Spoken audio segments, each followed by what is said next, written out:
स्वागत है आप सभी का रोशन सर स्टडी पॉइंट पे। और आज की इस वीडियो में हम देखने वाले हैं अपने 12th क्लास हिस्ट्री का जो हमारा चैप्टर नंबर 6 है, जिसका नाम है भक्ति सूफी परंपराएं। इस चैप्टर से मोस्ट इंपॉर्टेंट क्वेश्चन देखेंगे, वो भी बहुत अच्छे नोट्स के साथ। और ये क्वेश्चन ऐसे हैं जो कि आपके एग्जाम के हिसाब से बहुत ही ज़्यादा इंपॉर्टेंट है। ये आपके यूनिट टेस्ट में, प्री बोर्ड में, जो मिड टर्म एग्ज़ाम होने वाले हैं, या फिर आपके फाइनल टर्म के जो एग्ज़ाम होंगे, मतलब बोर्ड के जो एग्ज़ाम होंगे, हर जगह इन्हीं क्वेश्चन में से आपके एग्ज़ाम में आने वाले हैं। और देखिए, इस चैप्टर की वीडियो की अगर हम बात करें, वीडियो कुल मिला के 6 पार्ट में समझाया गया। 6 वीडियो मैंने इस चैप्टर के ऊपर बना रखा है। तो मैं आप लोगों से यार रिक्वेस्ट करूंगा कि आप लोग ना चैप्टर की वीडियो को ज़रूर देखें। अगर आप चैप्टर की वीडियो को देख लेते हैं तो कहीं से भी कुछ भी क्वेश्चन बन जाए आप आसानी से कर पाएंगे। इसके अलावा मैंने इस चैप्टर के ऊपर MCQ क्वेश्चन भी बना रखी है, MCQ क्वेश्चन की वीडियो भी अपलोड कर रखी है, तो आप वो भी देखिए। बाकी लॉन्ग क्वेश्चन की वीडियो आपको अभी प्रोवाइड करा ही रहा हूँ। तो चलिए आगे हम बढ़ते हैं, आगे अपने क्वेश्चन को देखना स्टार्ट करते हैं। हम लगभग 10 से 12 क्वेश्चन देखेंगे जो कि 3 मार्क्स के लिए इंपॉर्टेंट है, और 8 मार्क्स के लिए भी वो क्या है, इंपॉर्टेंट रहने वाले हैं। तो चलिए स्टार्ट करते हैं आज की इस वीडियो को।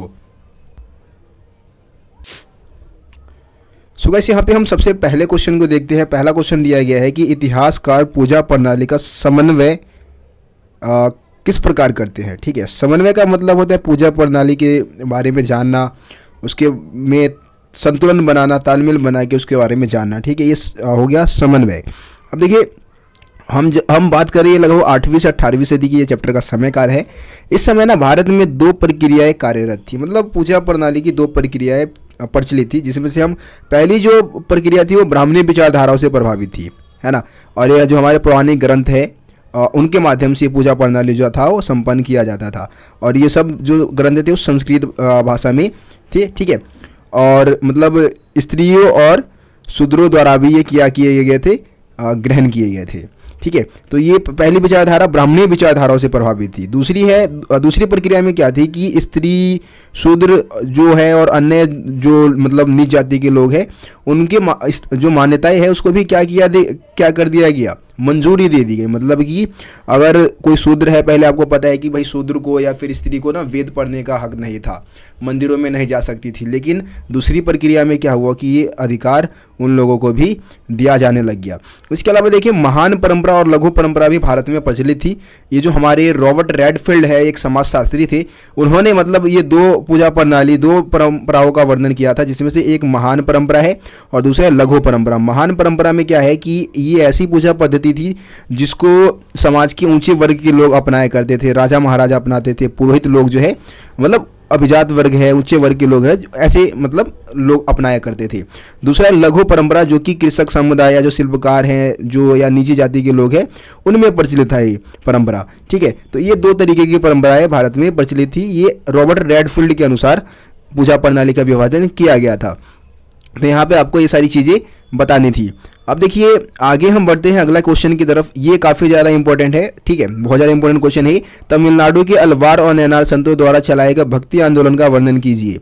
वैसे यहाँ से शॉर्ट क्वेश्चन भी आएगा 1 नंबर का, इसके अलावा 3 मार्क्स का क्वेश्चन भी आ सकता है, और लॉन्ग क्वेश्चन 8 नंबर का भी आपका पूछा जा सकता है। देखिए, आपको पता है कि 6ठी शताब्दी में क्या हुआ, अलवार और नैनार संतों ने भक्ति आंदोलन का उदय किया था। कहाँ से थे? तमिलनाडु से थे। और अलवार जो थे वो विष्णु के भक्त थे, और नैनार जो थे वो शिव के भक्त थे, शिव की भक्ति करते थे, और ये भ्रमणशील रहते थे। ठीक है, एक स्थान से दूसरे स्थान पे घूमते रहते थे, और घूम घूम के अपने इष्ट देवता की भक्ति के लिए क्या गाते थे, भजन गाया करते थे। ठीक है, इस तरीके से ये अपने इष्ट देव का प्रचार करते थे। अब यात्रा के दौरान इन्होंने क्या किया, कुछ जगह को पवित्र स्थल घोषित कर दिया, या फिर अपने देवताओं का निवास स्थल घोषित कर दिया उस जगह को।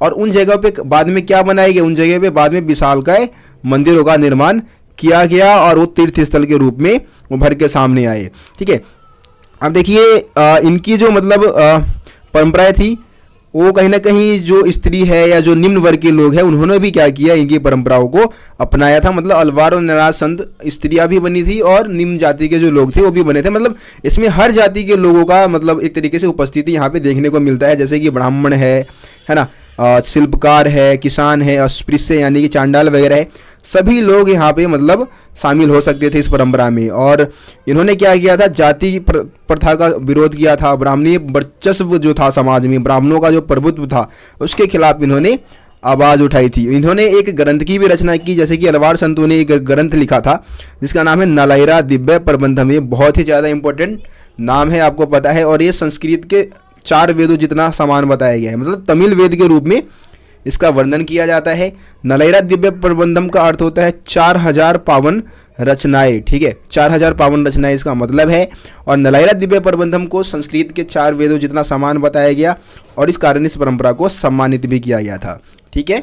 अब देखिए इसमें स्त्रियां भी शामिल थी, जो अलवार नैनार संतों ने जो भक्ति आंदोलन चलाया उसमें महिलाएं भी शामिल थी, जैसे कि अंडाल हो गई, एक अंडाल जो कि विष्णु की भक्ति करती थी, ठीक है। और दूसरी है करेकालम्बयार, करेकालम्बयार जो थी वो शिव भक्त थी। अब देखो अंडाल ने क्या किया था, अपने मतलब विष्णु की प्रेयसी मानती थी अपने आप को, और अपने प्रेम भावनाओं को कैसे व्यक्त किया था, छंदों में व्यक्त किया था, ठीक है, गीत और भजन वगैरह के माध्यम से भी व्यक्त किया था इसने। इसके अलावा करेकालम्बयार है, इसने क्या किया था, शिव को पाने के लिए घोर तप किया था, तपस्या किया था काफी समय तक, ठीक है। तो ये दोनों का आप भक्ति करने के तरीके में आप बता सकते हैं। तो ये कुल मिला के ये तमिलनाडु के जो अलवार और नैनार संत थे उनकी विशेषताओं में आप ये सारे पॉइंट्स लिखेंगे। अब अगले क्वेश्चन की तरफ चलते हैं। अगला क्वेश्चन है कि भाई तमिलनाडु के अलवार और नैनार संतों का राज्य के साथ संबंध बताइए। तो देखिए तमिलनाडु के जो अलवार और नैनार संत थे उनका राज्य के साथ संबंध में हम क्या बताते हैं, राज्य के साथ संबंध यानी कि राजाओं के साथ संबंध कैसा था इनका, ठीक है ना, राजाओं के साथ संबंध हम बताते हैं। देखिए यहाँ पे कुछ हेडिंग के अकॉर्डिंग हम पॉइंट्स को समझेंगे, वैसे बच्चों को समझ में आता नहीं ये पॉइंट, है ना, लेकिन फिर भी आप समझने की कोशिश करें, आसान है, ज़्यादा कठिन है नहीं। पहला हमने हेडिंग बनाया है जैन और बौद्ध धर्म का विरोध। देखिए अलवार और नैनार संत क्या करते थे, जैन और बौद्ध धर्म का विरोध करते थे। इसके पीछे का मेन कारण ये था कि जैन और बौद्ध धर्म के जो संत थे ना, उनको भी अपने भक्ति के प्रचार के लिए पैसे की जरूरत होती थी, है ना। दूसरी तरफ अलवार और नैनार संतों को भी क्या चाहिए थे, पैसे चाहिए थे, और पैसे कहाँ से मिलेंगे, ज़्यादातर राजाओं से मिलेंगे। तो इन दोनों ही संतों के बीच में क्या रहता था, राजकीय अनुदान पाने के लिए प्रतिस्पर्धा रहता था, है ना, कॉम्पिटिशन चलता रहता था, राजाओं से अनुदान पाने के लिए कंपटीशन चलता रहता था। तो इस कारण जो अलवार और नैनार संत थे वो जैन और बौद्ध धर्म का विरोध करते थे। वो चाहते थे कि ज़्यादा से ज़्यादा राजकीय अनुदान उन्हीं को मिले, ठीक है। उसके बाद चोल शासकों द्वारा भूमि अनुदान। देखो सबसे ज़्यादा जो अलवार और नैनार संतों को सपोर्ट किया वो चोल शासकों ने किया था, जो कि तमिलनाडु से शासन कर रहे थे, ठीक है। और चोल शासकों ने क्या किया था, कर मुक्त भूमि दान में दिया, जहाँ पे विष्णु और शिव के मंदिरों का निर्माण हो सकता था। तो ये पॉइंट आप इसमें लिख सकते हैं। इसके अलावा चोल सम्राटों द्वारा मंदिरों का निर्माण, बहुत सारे विशाल का जो मंदिर है ना, जैसे कि चिदम्बरम, तंजावुर, गंगई कोंड चोलपुरम जैसे विशाल का जो शिव मंदिर है ना, वो चोल शासकों द्वारा ही बनवाए गए थे। और इसमें कांसे से ढाली गई जो प्रतिमाएं थी, मतलब मूर्तियां थी, उसको भी स्थापित करवाया गया था। इसके अलावा देखिए चौथा पॉइंट है वेल्लाल कृषकों द्वारा सम्मानित। अब ये जो अलवार और नैनार संत थे ना, वो वेल्लाल कृषकों द्वारा सम्मानित भी किए जाते थे। अब ये भैया वेल्लाल कृषक है कौन, देखिए वेल्लाल कृषक है धनी किसानों का समूह, है ना, दक्षिण भारत में। तो जो अलवार और नैनार संत को सम्मानित करते थे ये वेल्लाल कृषक, तो राजा महाराज सोचते थे कि ज़्यादा से ज़्यादा वो क्या करे, अलवार और नैनार संतों का समर्थन पाए, ताकि इन लोगों पर भी वो अपना नियंत्रण क्या कर सके, जता सके। और इसके लिए वो क्या करेंगे, मूर्तियों का निर्माण करवाएंगी, है ना। और उनकी जो मतलब कवि है, उनकी कविताओं को का गीत प्रचलन में करवा दिया इन चोल शासकों ने, ठीक है। गीतों का ग्रंथों के रूप में भी क्या किया, संकलित करवाया। जो भी मतलब फेमस कवि जो थे, अलवार नैनार संत के कवि थे, उन्होंने जो भी गीत गाई उसको ग्रंथ के रूप में संकलित करवाया, ठीक है। और इसको विशेषकर तवरम, यहाँ पे लिखा है तवरम, यानी कि ग्रंथ के रूप में संकलित करवाने का जिम्मा भी उठाया था। अब देखिए यहाँ पे एक प्रांतक प्रथम की बात की गई है। प्रांतक प्रथम जो था वो एक शक्तिशाली चोल शासक था, और प्रांतक प्रथम ने क्या किया था, अपार संबंदर और सुदरार, है ना, ये 2 संत कवि थे, इनकी प्रतिमाओं को शिव मंदिर में स्थापित करवाया था, ठीक है। अपार संबंदर और सुदरार ये 2 संत कवि थे, इनकी प्रतिमा को शिव मंदिर में स्थापित करवाया, और इसको फिर जुलूस के समय में इन प्रतिमाओं को क्या किया जाता था, निकाला जाता था, ठीक है। तो ये सारे पॉइंट अलवार और नैनार संतों के राज्य के साथ संबंध में अपने को बताने हैं। उसके बाद आगे बढ़ते हैं, हम चौथे क्वेश्चन को देखते हैं। चौथा क्वेश्चन दिया गया है वीरशैव तथा लिंगायत कौन थी। अब इसी क्वेश्चन को कई तरीके से आपके एग्जाम में पूछेंगे भाई। देखो पहला क्वेश्चन तो ये हो गया भाई वीरशैव तथा लिंगायत कौन थे। उसके बाद इसी में अथवा में एक और क्वेश्चन दिया गया कि वासवन्ना कौन था तथा उसके द्वारा चलाया गया भक्ति आंदोलन का वर्णन कीजिए, ठीक है। तीसरा क्वेश्चन दिया गया है कि भाई लिंगायत कौन थे। जाति प्रथा के विशेष संबंध में सामाजिक और धार्मिक क्षेत्र में उनके योगदान की व्याख्या कीजिए। तो देखिए भाई इसमें ना हमें बताना लिंगायत और वीरशैव के बारे में ही, यानी कि वासवन्ना के जो अनुयायी है उनके बारे में ही बताना है। बस क्वेश्चन को पूछने का तरीका अलग है। आंसर हमारा एक ही तरीके से इस तीनों क्वेश्चन का होगा, और ये लगभग 3 नंबर में क्वेश्चन आता है ज़्यादातर। पहले 4 में आया करता था, लेकिन अब 3 में आएगा। ठीक है, तो थोड़ा से हमें पॉइंट्स यहाँ पे बताने पड़ेंगे, कम से कम 5-6 पॉइंट तो हम लिखेंगे ही। अब देखिए 12वीं सदी में क्या होता है। 12वीं सदी में कर्नाटक में एक नवीन आंदोलन का उदय होता है। इसका नेतृत्व वासवन्ना नामक एक ब्राह्मण ने किया था, जो कि चालुक्य राजा के दरबार में मंत्री था। चालुक्य बोल दो या कलाचूरी बोल सकते हो। कलाचूरी राजा के दरबार में वो क्या था, मंत्री था। शुरू में ये जैन मत को मानने वाला था। अब इसी के जो अनुयायी है वो क्या कहलाए, वीरशैव कहलाए अथवा लिंगायत कहलाए। दोनों कहलाए। वीरशैव यानी कि शिव के भक्त, और लिंगायत यानी कि जो लिंग धारण करते हैं। ठीक है, अब शिव की आराधना, एक जो लिंगायत थे वो क्या करते थे, शिव की आराधना लिंग के रूप में करते थे। और अपने बाम स्कंध यानी कि बाएं कंधे पे चांदी के छोटे से एक पिटारे में लघु लिंग धारण करके घूमते रहते थे। घूम घूम के अपने शिव का प्रचार करते थे। ठीक है, अब इनकी शिक्षाएं या फिर सामाजिक, और यहाँ पे एक और क्वेश्चन है ना कि जाति प्रथा के विशेष संबंध में सामाजिक और धार्मिक क्षेत्र में उनके योगदान की व्याख्या कीजिए। तो वहाँ पे उनकी हमें शिक्षाएं भी लिखनी है। आप उनकी शिक्षा में आप क्या बता सकते हैं कि भाई ये मृत्यु के बाद ऐसा मानते हैं कि जो व्यक्ति है ना वो शिव में लीन हो जाता है और दुनिया में दोबारा लौटकर नहीं आता है। धर्मशास्त्र में जो भी श्रद्धा संस्कार के नियम बनाए गए थे उसका पालन ये नहीं करते थे, और अपने मृतकों को विधिपूर्वक तरीके से क्या करते थे, दफना दिया करते थे। ठीक है, इसके अलावा जाति व्यवस्था में जो भी मतलब कुछ समुदायों को दूषित होने की जो मान्यताएं थी ना हमारे हिंदू धर्म में, कि भाई कुछ लोग बिल्कुल दूषित होते हैं, नीच जाति के होते हैं, ये चीज़ को बिल्कुल नहीं मानते थे। यानी कि जाति व्यवस्था के खिलाफ थे ये लोग। पुनर्जन्म के सिद्धांत पे प्रश्न वाचन लगा दिया। इन्होंने बोला कि भाई पुनर्जन्म होता ही नहीं है, क्योंकि मरने के बाद तो व्यक्ति शिव में लीन हो गया ना भाई, तो पुनर्जन्म कैसे होगा। ठीक है, ऐसा ही मानते थे। इसके अलावा विधवा विवाह जो है और पुनर्विवाह जो है ना, विधवा पुनर्विवाह जो है उसको भी इन्होंने क्या किया, मान्यता प्रदान कर दिया। तो ये सब उनकी शिक्षा में बता सकते हो, लिंगायतों की शिक्षा में या फिर वासवन्ना के जो अनुयायी थे वीरशैव उनकी शिक्षा में। ठीक है, ये हो गया। अब हम अगले क्वेश्चन की बात करते हैं। हमारा अगला क्वेश्चन दिया गया है कि जो 13वीं से लेके 14वीं सदी में उत्तर भारत में धार्मिक स्थिति कैसी थी, वहाँ ब्राह्मणों के प्रभुत्व में किस प्रकार कमी आई। ठीक है, आपको पता है कि भाई 13वीं से 14वीं सदी में मतलब यहाँ पे क्या था कि राजपूत राज्यों का उद्भव देखने को मिलता है। देखिए सीधा यहाँ से हम स्टार्ट करते हैं। मतलब 14वीं सदी के बारे में जानकारी प्राप्त करने का कोई खास हमारे पास स्रोत वहाँ पे प्राप्त नहीं है, जिससे कि हम 14वीं सदी का इतिहास, उत्तर भारत का इतिहास हम समझ सके। लेकिन इसी समय में क्या होता है, राजपूत राज्यों का उद्भव देखने को मिलता है। और राजपूत राज्यों के में क्या होता है, राजपूतों के राज्यों में ब्राह्मणों का विशेष महत्व होता है। ये ज़्यादा शक्तिशाली होते हैं, और जितने भी यही कार्य हैं, यज्ञ वगैरह है, अग्नि अनुष्ठानिक कार्य है, वो सब इन्हीं के द्वारा ही किया जाता था, और ब्राह्मणों को सीधे तौर पे कोई भी चुनौती नहीं दे सकता था। ठीक है, हम लेकिन इसी समय क्या होता है कि भाई कुछ धार्मिक नेता उभर के सामने आते हैं जो कि ब्राह्मणीय सांचे से बाहर थे, ब्राह्मणीय प्रभाव से बाहर थे, जिसमें नाथ, जोगी और सिद्ध नाम फेमस है।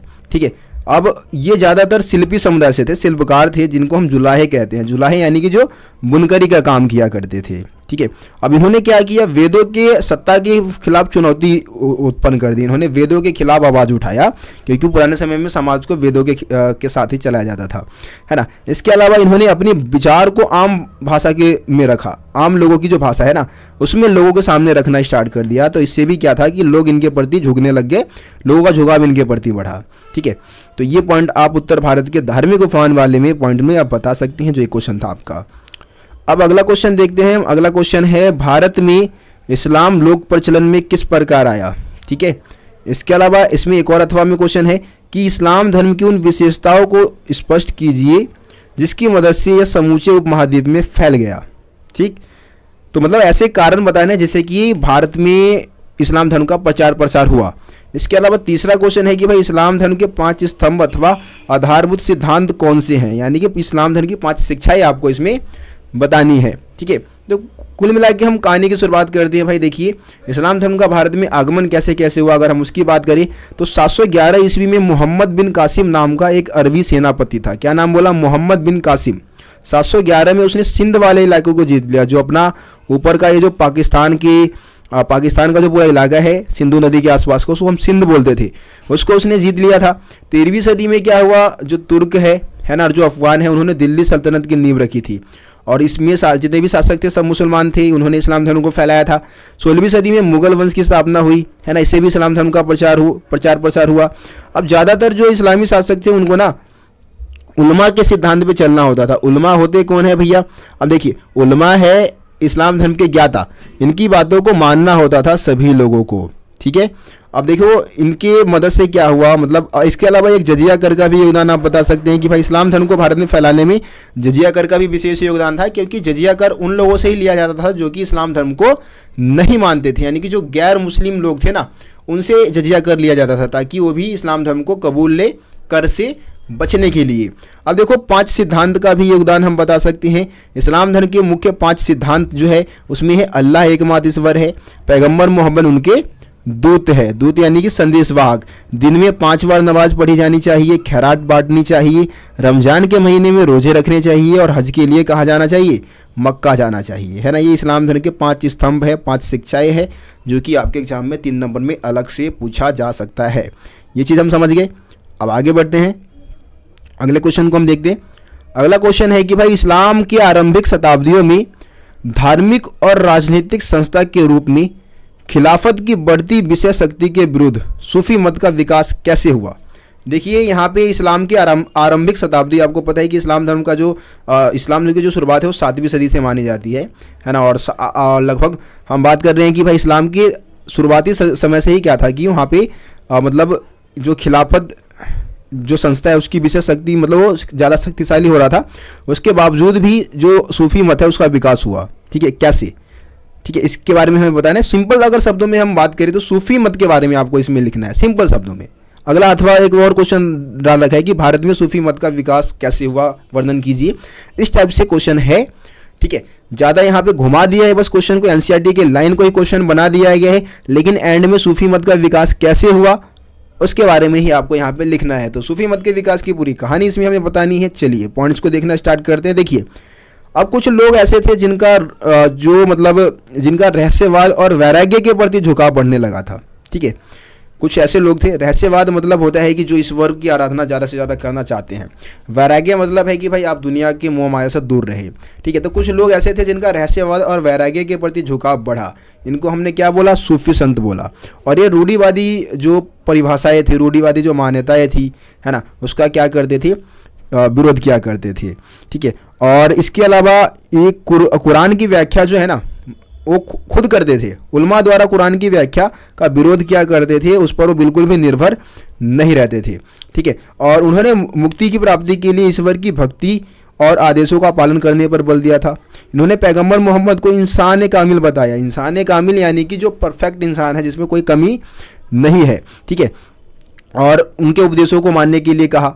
इसके अलावा सूफियों ने कुरान की व्याख्या खुद से की, निजी अनुभवों के आधार पर की थी, है ना। उलमा द्वारा कुरान की व्याख्या पर बिल्कुल निर्भर नहीं थे। अब 11वीं सदी आते आते तक सूफीवाद एक बहुत ही विकसित आंदोलन बन गया।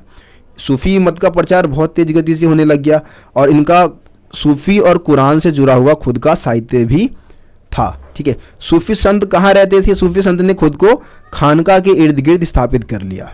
ठीक है, यहाँ पे ये रहते थे और यहाँ पे इसका जो खानका पर जो नियंत्रण होता था वो शेख, पीर अथवा मुर्शीद का होता था। ठीक है, शेख बोल दो, पीर बोल दो, मुर्शीद बोल दो, इनका नियंत्रण होता था। इनका काम क्या था? अनुयायियों की भर्ती करना, अपने वारिस यानी कि खलीफाओं की नियुक्ति करना।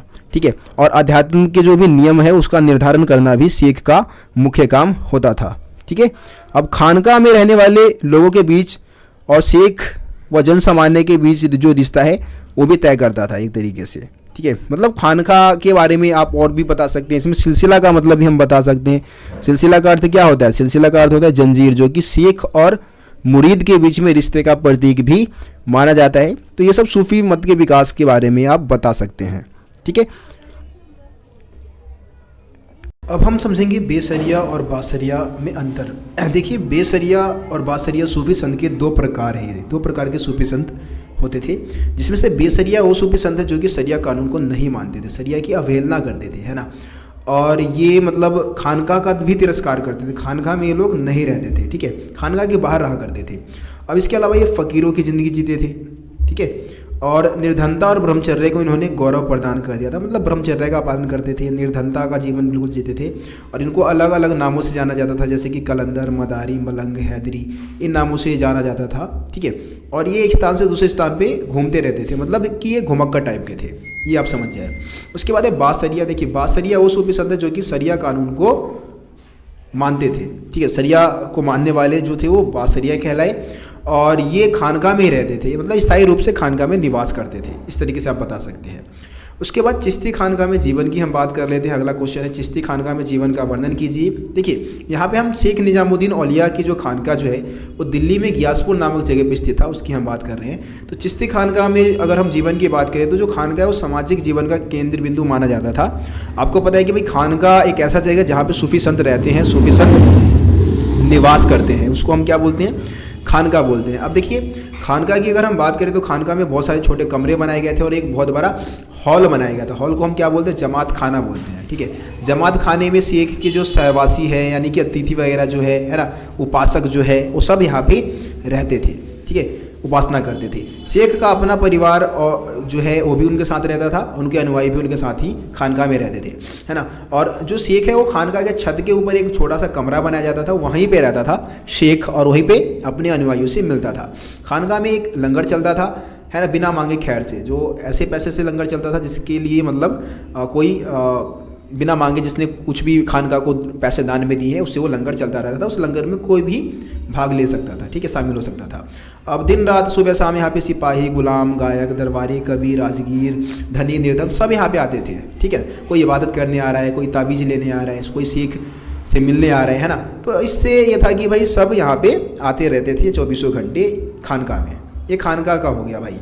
अब देखिए यहाँ पे हम ना अगले क्वेश्चन की बात करते हैं। वैसे 2-3 पॉइंट यहाँ पे दे रखा है और एक पॉइंट एक्स्ट्रा और दे रखा है कि शेख निजामुद्दीन ने आध्यात्मिक वारिसों का चुनाव किया, ठीक है, और उपमहाद्वीप के विभिन्न भागों में खानका स्थापित करने के लिए नियुक्त किया। तो ये खानका की स्थापना के बारे में बता रखा है। अब देखिए ख्वाजा मोइनुद्दीन चिश्ती की दरगाह क्यों प्रसिद्ध थी। ख्वाजा मोइनुद्दीन चिश्ती और शेख मोइनुद्दीन चिश्ती हम बोलते हैं, इनकी दरगाह जो है वो अजमेर में है ना। अजमेर कहाँ है भाई, अजमेर है राजस्थान में, तो यहाँ पे इनकी दरगाह थी। अब इनको हम ना गरीब नवाज के नाम से भी जानते हैं। उनकी दरगाह बहुत ही ज़्यादा फेमस थी, ठीक है, और 14वीं सदी के आसपास की हम बात कर रहे हैं। तो शेख की सदाचारिता के कारण, सदाचारिता मतलब सदा विचार, बिल्कुल अच्छा विचार था इनका। धर्मनिष्ठा यानी कि अल्लाह पर विश्वास था, धर्म के प्रति इनका विश्वास अटूट था। आध्यात्मिक वारिसों की महानता, इनके जितने भी वारिस थे, ठीक है, वो सब सारे महान थे। इसके अलावा राजसी मेहमानों द्वारा दिया गया प्राश्रय, मतलब राजसी मेहमान जो थे, राजा वगैरह, इनको बहुत सारा आश्रय दिया करते थे, इनको पैसे वगैरह देते थे, जो भी है, ठीक है। तो इसके कारण भी ये बहुत ज़्यादा फेमस था। मोहम्मद बिन तुगलक यहाँ आने वाला पहला सुल्तान था, ठीक है। शेख की मज़ार पर जो पहली इमारत बनवाई थी वो गियासुद्दीन खिलजी ने बनवाई थी, पहली इमारत यहाँ पे बनवाई थी। यह दरगाह दिल्ली और गुजरात को जोड़ने वाले सीधे मार्ग पर स्थित था। इस कारण भी हजारों की संख्या में श्रद्धालु जो थे यहाँ पे आते थे। अकबर कितनी बार आया, 14 बार आया, कभी नई जीत के समय तो कभी पुत्र की प्राप्ति पर, है ना। इस तरीके से वो आता रहता था, है ना। प्रत्येक बार बादशाह ने कुछ ना कुछ भेंट में खानका को दिया था, ठीक है। अब देखो 1568 में तीर्थयात्रियों के लिए खाना पकाने के लिए देंग दरगाह भेंट किया। देंग मतलब कि ये बहुत बड़ा भगोना टाइप का होता है ना, भगोना, उसको हम देंग बोलते हैं। तो देंग क्या किया था, इसने दान में दिया था। इसके अलावा दरगाह के अहाते पर एक मस्जिद भी बनवाई थी अकबर ने, ठीक है। ये 1 नंबर में क्वेश्चन आ सकता है। अब हम अगले क्वेश्चन की बात करते हैं। अगला क्वेश्चन है सूफी संतों का राज्य के साथ संबंध बताइए। देखिए सूफी संतों का अगर हम राज्य के साथ संबंध की बात करें तो ये जो सूफी संत थे, राज्य के साथ संबंध मतलब सुल्तानों के साथ इनका संबंध कैसा था। तो सूफी संत संयम और सादगी का जीवन जीते थे, मतलब इनके पास जो कुछ भी आता था ना उसको संजो कर नहीं रखते थे, बल्कि खाने की व्यवस्था करने में और भोजन की व्यवस्था करने में पूरी तरीके से खर्च कर देते थे, है ना। संयम की जिंदगी बिल्कुल जीते थे, सादा जीवन। शासक और जो बहुत सारे सुल्तानों ने क्या किया था, खानकाओं को कर मुक्त भूमि दान में दिया था। बहुत सारे सुल्तानों ने खानकाओं को, ठीक है, दान को खर्च कर देते थे अनेक कामों में। ये मैंने आपको पहले ही बता दिया है। लोकप्रिय थे, बहुत ज़्यादा लोकप्रिय थे क्योंकि इनके अंदर कुछ चमत्कारी शक्तियाँ होती थी, है ना। अपनी चमत्कारी शक्तियों के कारण ये फेमस थे। धर्मनिष्ठता के कारण विद्वान थे लोग, इस कारण फेमस थे।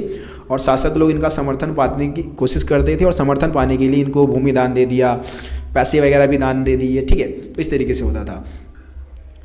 अब देखिए इस्लाम धर्म का प्रचार करने हेतु भी ये उपयोगी थे, क्योंकि 13वीं सदी में मतलब इस्लाम धर्म जितने भी मतलब दिल्ली सल्तनत के जो सुल्तान थे वो इस बात को जानते थे कि उनके साम्राज्य में ना बहुत सारे ऐसे लोग हैं जो कि इस्लाम धर्म को नहीं मानते, गैर मुस्लिम लोग हैं, और उनके बीच में अगर इस्लाम धर्म का प्रचार प्रसार करना है या फिर शासन करना है तो सूफी संतों का सहारा लेना होगा, क्योंकि सूफी संत ना किसी एक धर्म को नहीं मानते थे और सूफी संत को मानने वाले मतलब अलग अलग धर्म से लोग थे। तो इस कारण भी इनका इस्तेमाल किया जाता था इस्लाम धर्म का प्रचार करने के लिए, है ना। औलिया का चमत्कारी रूप होता था, मतलब वो चमत्कारी शक्ति, चमत्कारी प्रवृत्ति वाला व्यक्ति माना जाता था शेख, और इस कारण भी शासक वगैरह जो थे वो अपनी मतलब कब्र जो है वो सूफी सिखों के सामने ही बनवाते थे, उनके आसपास बनवाते थे। कई बार क्या होता था कि सूफी संतों के मतलब सूफी जो संत है मतलब जो शेख है और जो सुल्तान है उनके बीच में तनाव की स्थिति भी उत्पन्न हो जाती थी, क्योंकि दोनों ही क्या करते थे, कुछ कुछ नियम कायदे वगैरह फॉलो करते थे। जैसे कि शेख के आगे अगर बादशाह जाएगा तो उसको शेख को नमस्ते करना होगा, अभिवादन करना होगा। इसी तरीके से अगर जैसे सुल्तान के दरबार में अगर शेख जाएगा तो उस सुल्तान तो भाई सबसे ऊपर है, सबसे ऊंची हैसियत है, तो उसका भी अभिवादन करना होगा। तो इस कारण दोनों के बीच में तनाव की स्थिति उत्पन्न हो जाती थी। ठीक है, ये पॉइंट आप यहाँ पे लिख सकते हैं। उसके बाद हम कबीरदास की बात करते हैं। कबीरदास वाला भाई इंपॉर्टेंट है काफ़ी, और कबीरदास के बारे में हम क्या कुछ बता सकते हैं। देखिए, कबीरदास के सबसे पहले हम बात कर लेते हैं उनकी शिक्षाओं को कौन से 3 ग्रंथों में संकलित किया गया है। ठीक है, तो देखिए कबीरदास की शिक्षाओं को 3 परिपाटियों में संकलित किया गया है। एक तो भाई कबीर बीजक है। कबीर बीजक का संबंध जो है वाराणसी से है, यानी कि उत्तर प्रदेश से है। उसके बाद कबीर ग्रंथावली जिसका संबंध राजस्थान के जो उनके दादू पंथी है ना उससे है।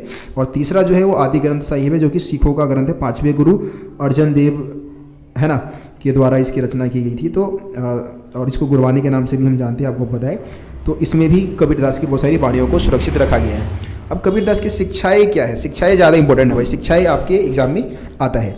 कबीरदास ने क्या किया था, निर्गुण भक्ति का प्रचार किया था। ठीक है, और मूर्ति पूजा का खंडन इन्होंने किया। निर्गुण भक्ति में आप जानते हैं कि भाई भगवान का कोई रंग रूप आकार नहीं होता है, ईश्वर जो है निराकार है। मूर्ति पूजा में कि भाई मूर्ति पूजा हमें नहीं करनी चाहिए। नाम सिमरन पर बल दिया था इन्होंने, है ना, नाम सिमरन पर बल दिया, जिसमें एक नाम यानी कि आपका जो हरि के नाम के जाप की बात की थी। जातिगत भेदभाव का इन्होंने खुलकर विरोध किया था, जो हिंदू धर्म में जो जाति के आधार पर भेदभाव होता था। और धर्म के जो भी बाहरी आडंबर थे उनका खंडन किया, जैसे कि यज्ञ, मूर्ति पूजा, पशु बलि, इन सब चीज़ों का उन्होंने खंडन किया था। आपसी भाईचारे को उन्होंने बढ़ावा दिया, दोस्ताना पूर्वक व्यवहार को बढ़ावा दिया था इन्होंने। ठीक है, तो ये कबीरदास की शिक्षा के बारे में आप बता सकते हैं। कबीरदास ने सत्य का वर्णन करने के लिए ना अनेक शब्दों का यूज किया था, अनेक शब्दों का प्रयोग किया। जैसे कि इस्लाम दर्शन से प्रभावित होकर सत्य को अल्लाह, खुदा, हजरत, पीर कहकर पुकारते हैं। वेदांत दर्शन यानी कि हिंदू दर्शन से प्रभावित होकर सत्य को अलख, निराकार, निरंजन, आत्मन कहते हैं। ठीक है, तो ये कबीरदास के बारे में आप बता सकते हैं। अब हम बाबा गुरु नानक देव की बात करेंगे। अगला क्वेश्चन है, बाबा गुरु नानक कौन थे और उनकी शिक्षाओं का वर्णन कीजिए। ठीक है, वर्णन करिए, और क्या वो किसी नए धर्म की स्थापना करना चाहते थे। 3 क्वेश्चन ऐड है भाई इसमें। बाबा गुरु नानक देव के बारे में बताना है, उनकी शिक्षाएं बतानी है, और क्या वो नए धर्म की स्थापना करना चाहते थे या नहीं करना चाहते थे, ये भी आपको इस क्वेश्चन में बताना है। अब देखिए, बाबा गुरु नानक देव की अगर हम बात करें तो बाबा गुरु नानक देव का जो जन्म है वो 1469 में हुआ था। ठीक है, एक हिंदू व्यापारिक परिवार में इनका जन्म हुआ था, और ये ननकाना गांव जो कि इस समय पाकिस्तान में है, रावी नदी के किनारे, यहाँ पे इनका जन्म हुआ था, ननकाना गांव में। ठीक है, इन्होंने फारसी पढ़ी थी, लेखन कार्य का परीक्षण भी प्राप्त किया था। छोटी आयु में इनकी शादी कर दी गई थी, कम आयु में। इन्होंने सूफी संतों के साथ, भक्ति संतों के साथ काफ़ी लंबी यात्राएं की थी। ठीक है, दूर दराज की यात्राएं की थी, काफ़ी ज़्यादा ज्ञान अर्जित किया था। इनकी अगर हम शिक्षा की बात करें तो इन्होंने भी निर्गुण, सेम आप शिक्षा लिख सकते हैं। कबीरदास, बाबा गुरु नानक की शिक्षाएं मिलती जुलती है। ठीक है, तो निर्गुण भक्ति का इन्होंने प्रचार किया था। धर्म के जितने भी बाहरी आडंबर है आप समझ चुके हैं, यानी कि मूर्ति पूजा है, यज्ञ है, अनुष्ठान है, कठोर तप है, इन सब चीज़ों का विरोध किया, है ना। जो धार्मिक ग्रंथ है, हिंदू और मुसलमानों का जो धार्मिक ग्रंथ है, दोनों को ही मानने से क्या कर दिया, मना कर दिया, नकार दिया।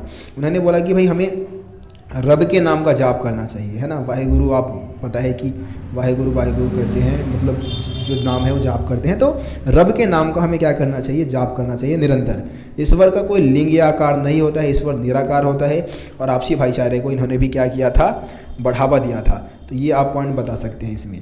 उसके बाद हम बात करते हैं जातिगत भेदभाव का इन्होंने विरोध किया था, क्योंकि आपको पता है कि हिंदू धर्म में जाति के आधार पर बहुत ज़्यादा भेदभाव होता था। अब हम बात करते हैं कि क्या गुरु नानक देव जी किसी नए धर्म की स्थापना करना चाहते थे या नहीं चाहते थे। तो बाबा गुरु नानक देव जी किसी नए धर्म की स्थापना नहीं करना चाहते थे, पहली बात तो ये। ठीक है, लेकिन उनके मरने के बाद उनके जो अनुयायी थे उन्होंने क्या किया, अपने आप को हिंदू और मुसलमान दोनों से अलग चिन्हित किया, और एक नए धर्म की स्थापना कर दी, जिसमें से 5वें गुरु अर्जन देव थे। उन्होंने अपने से पहले के 4 जो गुरु थे, जैसे कि बाबा फरीद है, रविदास है, कबीरदास है ना, इनकी वाणी को आदि ग्रंथ साहिब में संकलित किया। इसको गुरबानी भी कहा गया है ना, अनेक भाषा में लिखी गई थी ये। इसके अलावा 7वीं सदी में क्या हुआ, गुरु गोविंद सिंह जी ने 9वें गुरु तेग बहादुर की रचनाओं को भी इसमें शामिल किया और इसको गुरु ग्रंथ साहिब कहा गया। गुरु गोविंद सिंह जी का विशेष योगदान रहा, उन्होंने खालसा पंथ की नींव डाली थी, पवित्रों की सेना जिसको हम बोलते हैं, ठीक है। और गुरु गोविंद सिंह जी ने 5 प्रतीक भी दिए थे, जैसे कि केस, बिना कटे केस रखना है, कृपाण रखना है, कच्छ, कंघा और लोहे का कड़ा, है ना। बिना कटे केस आप समझते होंगे, कृपाण आई थिंक जो तलवार रखते हैं उसको बोला जाता है, कच्छ मतलब वो हाफ निक्कर, ठीक है, कंघा भी रखते हैं और लोहे का कड़ा रखते हैं। तो ये हो गया आपका।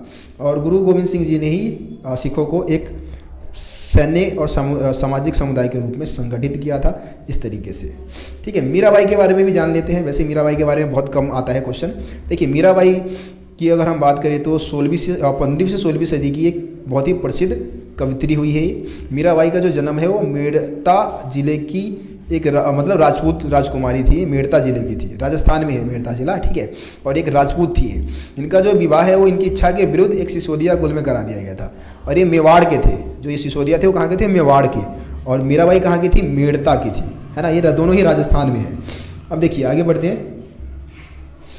उन्होंने अपने पति की अवहेलना की और पत्नी और माँ का धर्म निभाने से मना कर दिया, इनकार कर दिया, क्योंकि वो श्री कृष्ण को तहे दिल से चाहती थी। इस कारण उनके ससुराल वालों ने क्या किया, उनको मारने की कोशिश की, जहर देकर मारने की कोशिश की थी। लेकिन मीराबाई घर का त्याग कर दिया और एक चम्रकार यानी कि रैदास को अपना गुरु बनाया था, ठीक है। और जातिगत भेदभाव का भी इन्होंने क्या किया था, विरोध किया था। और जोगिया वस्त्र धारण कर लिया, सफ़ेद वस्त्र धारण करके घुमक्कर गायिका बन गई। और पूरे मतलब इनका जो स्थान है, विशेषकर स्त्रियों में इनका विशेष स्थान माना जाता है, ठीक है। तो ये मीराबाई के बारे में आप बता सकते थे। ये इस चैप्टर के कुछ इंपॉर्टेंट क्वेश्चन थे जो कि मैंने समझा दिया है। मेरे को उम्मीद है कि आप लोगों को सभी क्वेश्चन समझ में आ गया होगा। चैप्टर की वीडियो को आप लोग यार जरूर देखिए। चैप्टर की वीडियो देखेंगे आपको ज़्यादा अच्छे से कॉन्सेप्ट क्लियर हो जाएगा, क्योंकि उसमें मैंने ज़्यादा आसानी से समझा रखा है। वैसे मेरे ख्याल से इसमें भी आपको चीज़ें समझ में आ गई होंगी। अब मिलेंगे हम अगली वीडियो में, तब तक के लिए जय हिंद, जय भारत, अपना ख्याल रखें।